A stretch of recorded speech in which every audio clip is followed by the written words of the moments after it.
Hello, my name is Max, no code nerd. This is Sketch. You get the point. Today we're talking about Sketch. Sketch is awesome. Sketch is basically a super powered design tool. It's absolutely amazing. I think it's only for Mac, which is very interesting.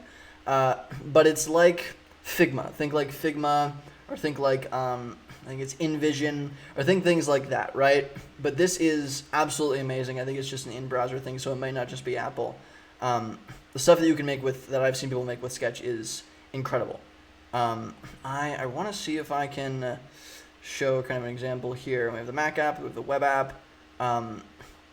Mirror for iPhone and iPad. Preview just for previewing tests. Yeah, it's a very simple little application that lets you design things absolutely beautifully. So if you're doing wireframes, if you're creating, SketchUps or mock-ups, check out Sketch. It's just one of the best tools on the market. It's unbelievably smooth, and it is kind of up to you whether you like something like an InVision or like a Sketch or like a Figma, because I think they're slightly different, but they're mostly going to have the same elements in them. So it's really just about which one you prefer. But Sketch is one of the tip top leading ones. A lot of designers that I know use it because it is just so smooth and so beautiful. So if you want to make something look pretty, check out Sketch. I'll see you in the next episode.